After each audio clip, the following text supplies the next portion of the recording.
Well, it's the MLS is back tournament opening game coming up for New York City FC. They're playing the Philadelphia Union.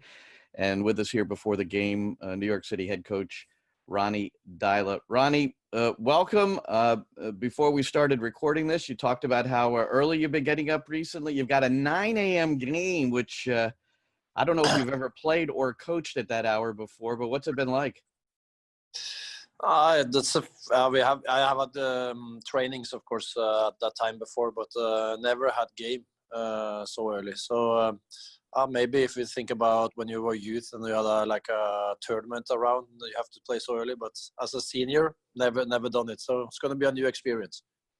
Yeah, and the teams playing the 9 a.m. game are in the same situation. But I'm curious about, there's such a focus on nutrition, your body, getting everything right. How are you managing that as far as pregame? I think I said them many times, but for me, it's like the players has to be conscious about what they need and how they want to do it. And so I give them a lot of freedom in that matter, and talk with the players how they feel the best way to do it, because it's hard to know what each of the players want to have 6 o'clock in the morning. So the meal is going to be in an optional way that you have to eat, of course, but you have to get what you can eat at 6 o'clock in the morning, and also what you feel for eating. And then also the time that you want to do it. If you want to be 5 o'clock, there has to be option for that. If you want to do 6 o'clock or 6:30, there's also opportunity to do that. So to be very optional in the way they want to do it is going to be important, I think. So you've talked often about how you feel very prepared based on the fact you've had time to really review what happened last year and see the games and see specifically how the players operate. The one pairing that we didn't see a lot of in the first 5 games, the Champions League or the first 2 regular games, was Heber along with Taty Castellanos.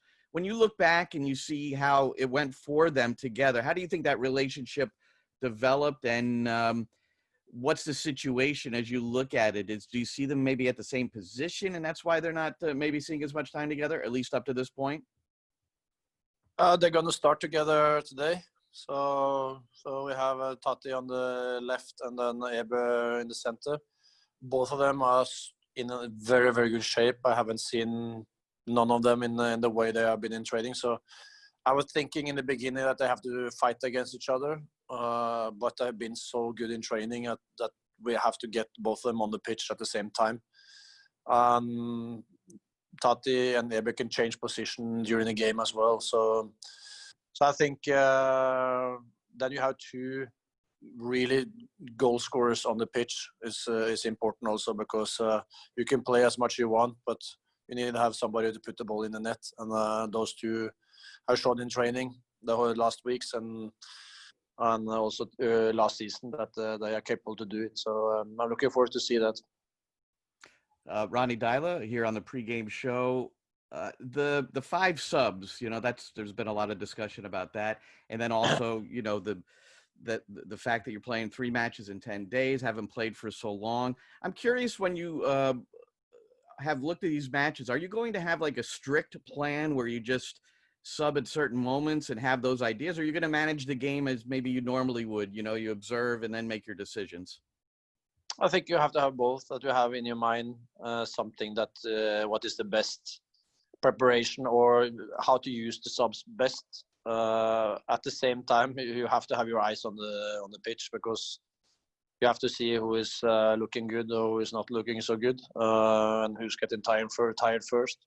What option, what kind of match it is, if we are very offensive or we need a goal or we need to not concede a goal. So the most important thing is to have the eyes and the brain in the right moment and in the right places. And then, of course, you have to have a plan that makes things more easy. But I think we have worked now in many weeks about have a clear plan of how we want to play. And that's always good to have that structure in the bottom, that safety, and from there you can do different things. One of the players that you've spoken highly of in your time is a young player, 19-year-old James Sands. And I'm wondering how you see him fitting in now. He was in the midfield in the early going. We know that he's had success at central defense in the past. What about Sands and how he might fit in here as you get going again in this tournament?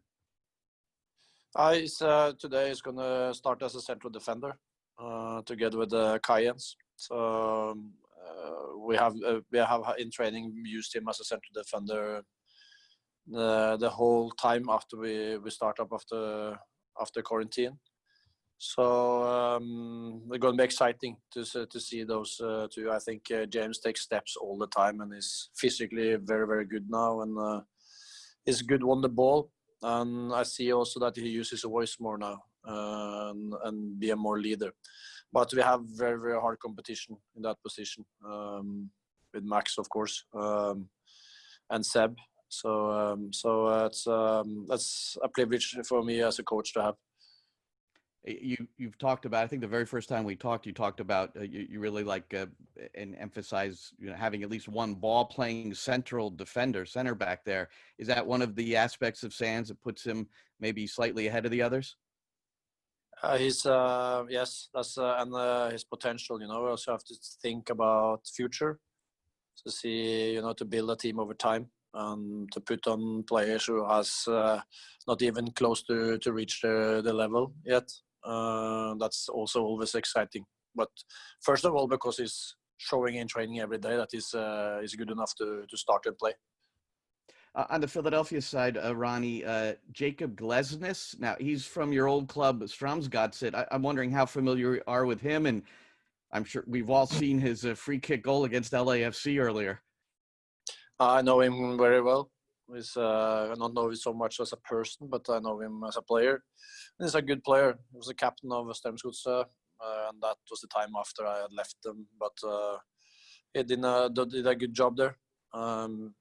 Everything I heard about him is very positive, like a very good person. Was the captain of the team. And he has a good right foot. I think he was a little bit lucky with that shot. I don't think he will do that tomorrow again, and I would be very, very impressed, but hopefully not. Well, boy, he had a run up there, but if they get a free kick and you see him take like an 8-yard drop, then right? Yeah, it's true. It's like you can't turn your back to in the ball. You have to face that shot. And, but we are improved in set play, so hopefully we can score on them instead of them scoring at us. One final thing just about Philadelphia in general. Earlier in the week, you compared them maybe to Red Bulls a little bit in the way they defended. Can you explain that? They have been on a diamond and two strikers and high pressing all over the pitch. And very, very hard in the first pressure. So that's very similar to what the Red Bull system is, the way of playing. And as I heard also, they have a Red Bull sports director, a former Red Bull sports director. So I'm sure they want to get that style, send a lot of that same style into their team, and you can see it in the game. Yeah. So we'll see how they deal with the heat and that also. You would assume that that's going to have an impact, right? Of course. I'm sure they have a plan for that as well. So to press in that way for 90 minutes is impossible in the heat we have down there, and then tomorrow at 9 o'clock is going to be really, really hot. So the most important thing is that we are disciplined, that we keep out together. If we are high pressing or low pressing or we having the ball, that we are very good on the ball, that's going to be important. But it's of course very different from playing in a normal temperature. All right, Ronny. Well, I'm sure everybody's anxious to get going here. It's been a while. I wish you all the best in your opener against Philadelphia at the MLS's back tournament. Thanks so much for the time. Thank you. We want to welcome in one of the newest members of the first team for New York City, Gudmundur Thorarinsson, or from here to four always will be referred to as Gudi. Yeah. You know, Americans have a tough time pronouncing your name, you know, or all these Icelandic names. Yeah, everybody away from Iceland seem to have a tough time with my name, but I'm used to it, and Gudi is an easier option, so I usually just go with Gudi. Yeah, that works. So you're coming over from Sweden. You've played in Norway, Denmark, and your native Iceland. Let everybody know you've got 5 caps for your country. You debuted as a 21-year-old, signed with New York City in late January. So it's been interesting for you because you got in a little late, and then a little over a month later, operations stop, and you really haven't gotten a chance to step foot on the game field yet. So how are you feeling? Yeah, exactly. It's been really interesting time, and first time in my life where I've been away from football for such a long time. Because I even got injured the first training in New York. So it's been strange. Obviously, you come to a new club and you really want to get a good start and be fit and everything that comes with playing football, and get to know the guys, because it's never really the same to get to know the group when you're not playing games. But still, I managed to blend in well in the group, and I love the guys on the team and the staff and everything around it. So it's been challenging, but it's been I've learned a lot from these past few months, and it's been tough at times, but still, as I said, you just take it as a learning experience. So you're developing a lot of your relationships. If it's not on the field, it's through Zoom calls, apparently. Yeah, exactly. It's been a few Zoom calls, especially with the music, and that obviously keeps me, how should I say it, keeps me busy, and it keeps me creative as well. So the music has helped a lot during the last few months. So yeah, it's been good.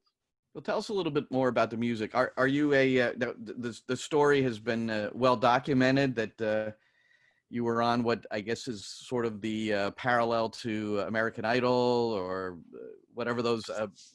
I'm not up to speed necessarily on the shows, but you were certainly somebody who was recognized nationally in Iceland. But so are you a recording artist? Do you have albums out, things like that? But I just started releasing songs when I was 19. I released, I think, my first song in Iceland. Iceland is obviously not really big. We're only around 330,000 there, but that song did really well. But then I moved abroad, and I kind of gave it up, in a sense, the music, for a few years, and I just focused on football to build my career as a football player. But then I just realized that music is something that I love to do, and I have it in me, and I would kind of say I need music to kind of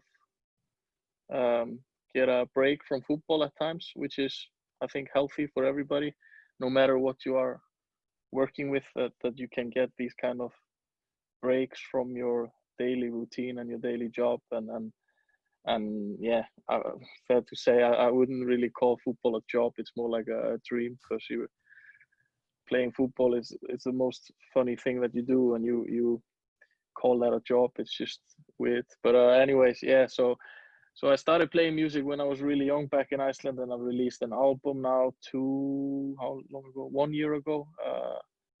But so far, everything has been in Icelandic. But I'm opening up my eyes right now in USA, and maybe I can start to write some more in English.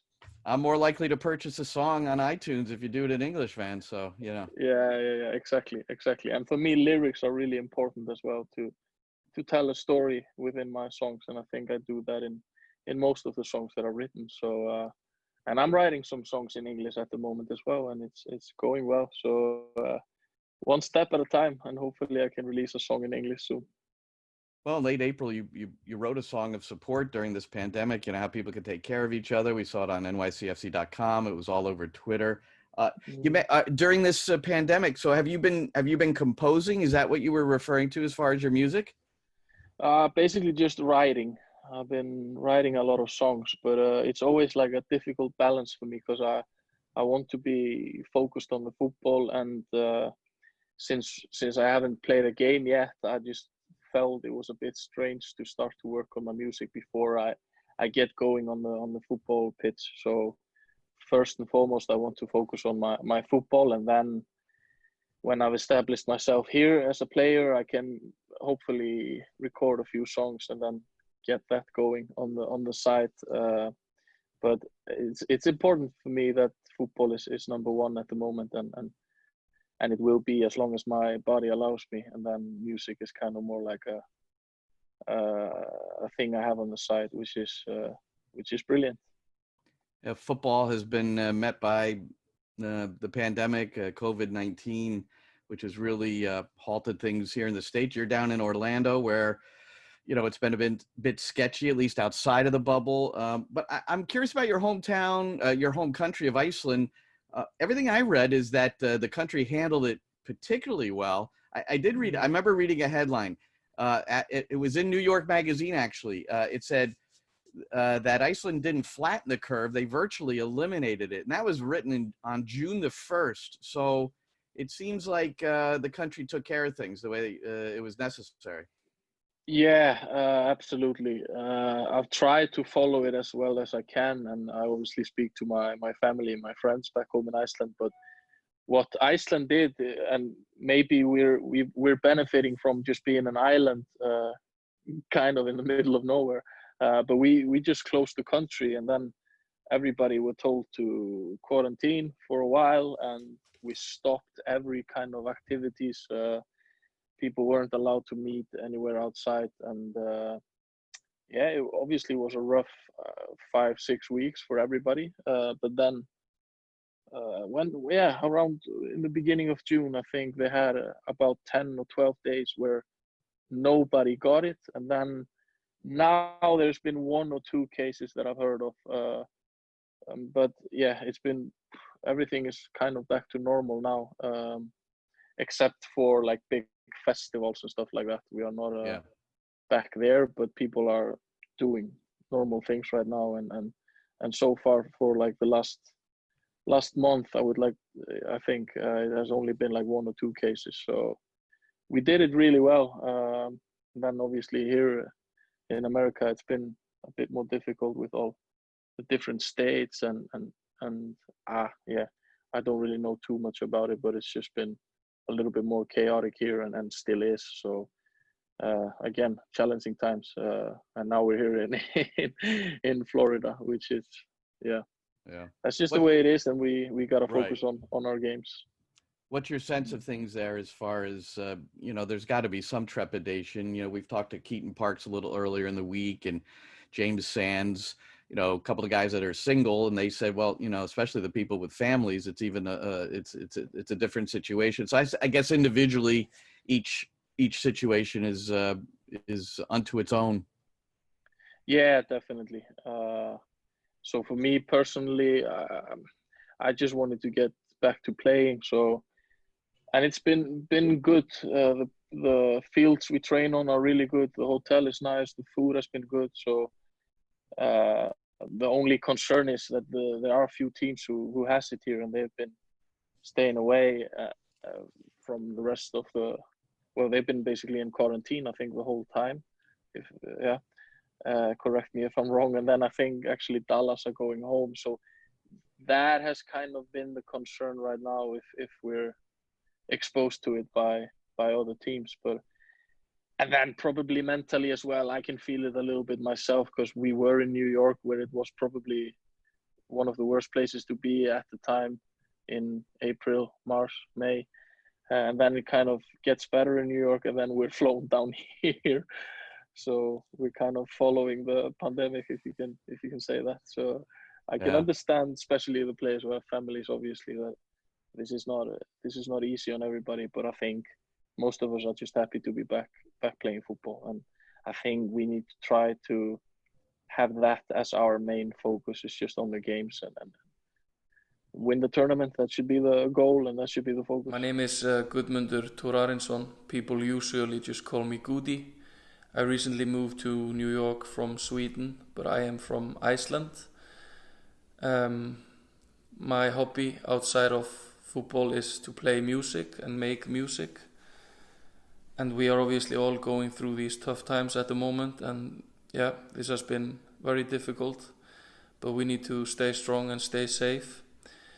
I wrote a little song that I hope will send out some good vibes to all of you. And then hopefully we'll see each other again soon at the stadium. So take care and stay safe.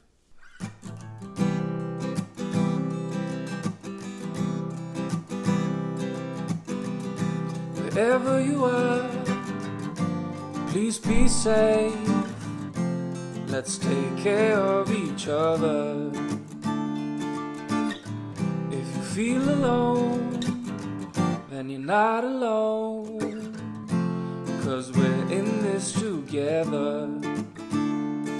And I'm thinking about you, wondering how you've been. 'Cause I've been kind of struggling. When this will be over, we'll be so much stronger within. So tonight I will look to the sky and send all my love to you. I miss you so. It's been too long since I saw you, but the man on the moon, he told me good times are coming soon. So if you're at home watching this, I would like you to help me out with this final bit. Put your fingers together and close your eyes. Think of someone you love and send good vibes. Okay, so tonight I will look to the sky and send all my love to you. I miss you so. It's been too long since I saw you, but the man on the moon, he told me good times are coming soon. Stay strong, stay safe, good times are coming. Hopefully, I see you soon.